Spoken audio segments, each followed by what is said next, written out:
Tam hore som bol asi tak pred 5 minútami. A bežal som tam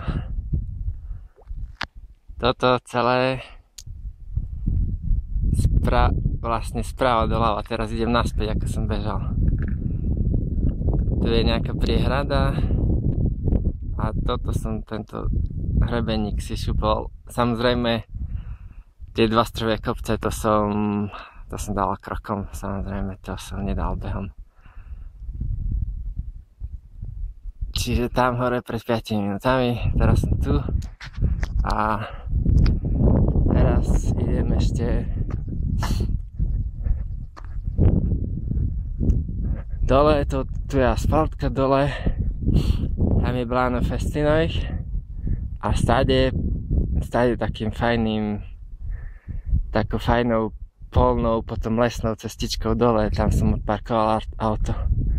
Asi nejakých možno 7 km to je ešte. Raz som toto dal v zime, keď tu bol sneh.